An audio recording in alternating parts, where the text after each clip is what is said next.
Tabrakan maut terjadi di Jalan Sungai Sadang, Kecamatan Rapocini, Kota Makassar, Sulawesi Selatan pada Jumat dini hari. Kecelakaan melibatkan pengendara mobil dengan pengendara motor yang berboncengan.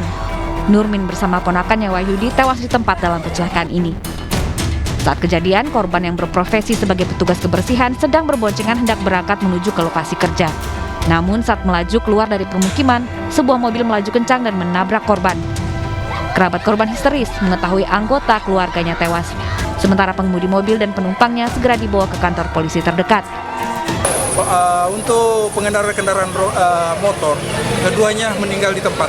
Kemudian tersangka atau pengendara kendaraan roda 4 kami amankan ke Polsek Panakukang untuk ditindaklanjuti. Kemudian kami serahkan langsung ke pihak Laka Lantas Polrestabes Makassar. Kasus kecelakaan kini ditangani unit Laka Lantas Polrestabes Makassar. Dari Makassar, Sulawesi Selatan, Leo Muhammad, iNews melaporkan. 3 orang tewas dalam kecelakaan mobil yang terjun ke dalam sungai. Pasca dibawa ke rumah sakit, korban meninggal diantar dengan ambulans ke daerah asal masing-masing. Satu unit mobil SUV mengalami kecelakaan di kawasan Buntok Palangkaraya, Kabupaten Barito Selatan pada Kamis pagi. 3 orang penumpang tewas di lokasi kejadian dan seorang supir selamat dengan luka ringan. Para korban yang rencananya ingin mengikuti lomba memancing ini mengalami oleng saat melewati tikungan, hingga mobilnya terbalik dan tenggelam masuk ke sungai di samping badan jalan. Tidak bisa mengendalikan kendaraan yang sedang menikung dari arah Palangkaraya menuju ke Buntok dengan berbelok kiri.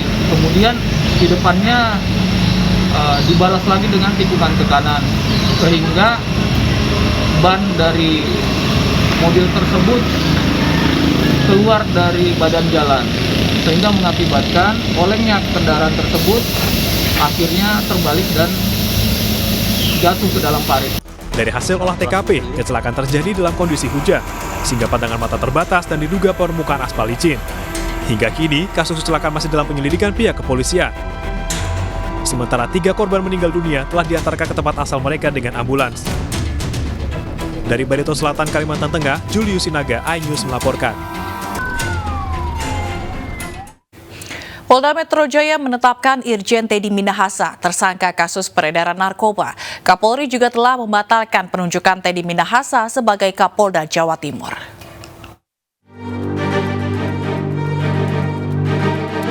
Polda Metro Jaya mengungkap penangkapan Irjen Teddy Minahasa dalam kasus peredaran narkoba.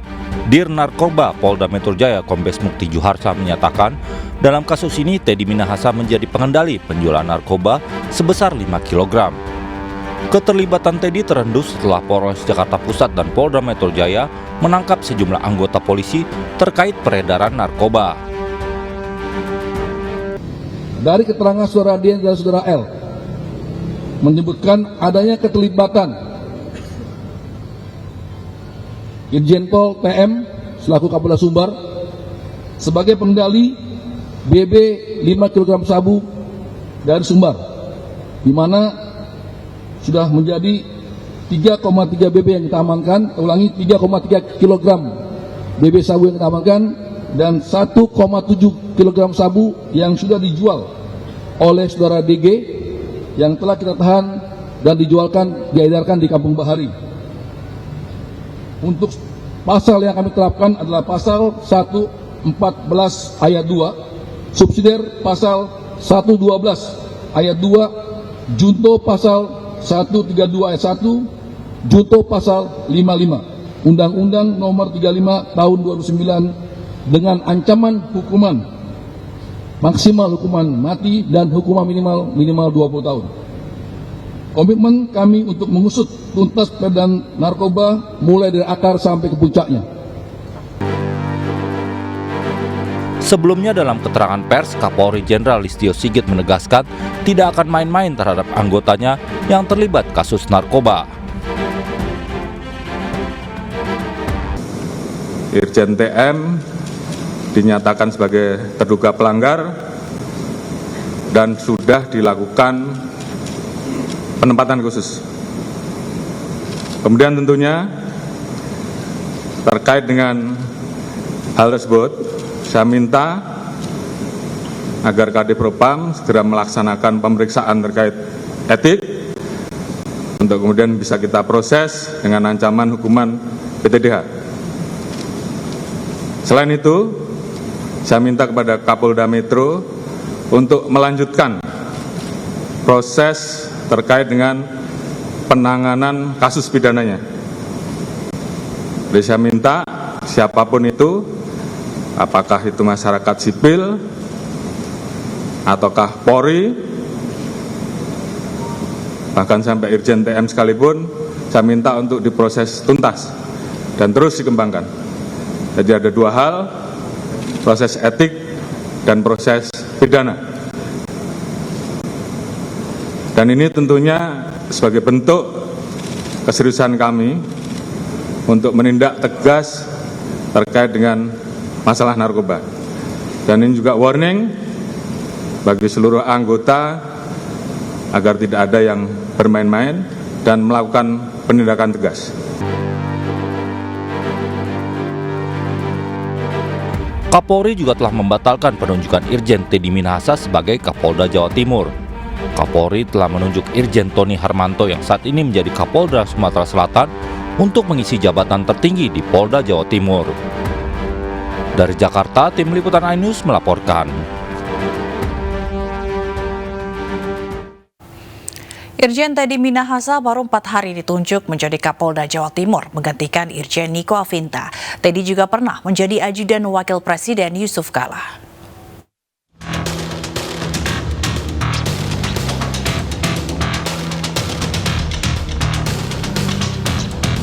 Baru 4 hari berlalu setelah ditunjuk sebagai Kapolda Jawa Timur, Irjen Teddy Minahasa Putra ditangkap terkait narkoba. Irjen Teddy Minahasa merupakan perwira tinggi Polri, jebolan Akademi Kepolisian tahun 1993. Lahir di Minahasa 23 November 1970. Irjen Teddy diangkat sebagai Kapolda Sumatera Barat pada 25 Agustus 2021. Di samping itu, Irjen Teddy juga merupakan Ketua Umum Harley Davidson Club Indonesia atau HDCI periode 2021-2026. Beberapa jabatan penting pernah dipegangnya, di antaranya staf ahli Kapolri, Wakapolda Lampung, Kapolda Banten, Karopaminal di Propam Polri, dan juga ajudan Wakil Presiden Yusuf Kala. Presiden Joko Widodo hari ini mengumpulkan seluruh pejabat Polri, mulai dari Kapolri hingga Kapolres se-Indonesia. Pertemuan berlangsung di Istana secara tertutup.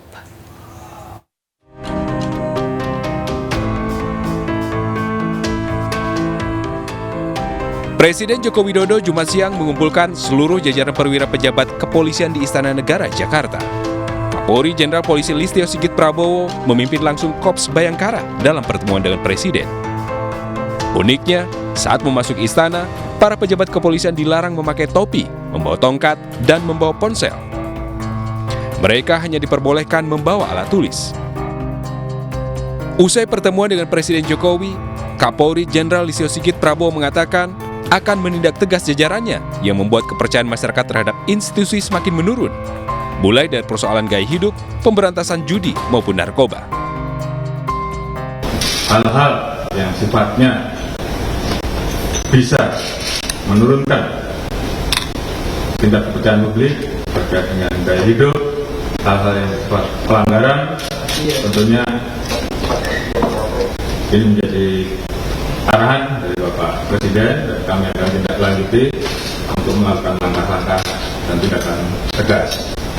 Kapolri juga mengakui kasus yang melibatkan Ferdi Sambo dalam pembunuhan Brigadir Joshua membuat tingkat kepercayaan publik menurun, sehingga Polri dituntut bekerja keras untuk merespon keluhan masyarakat.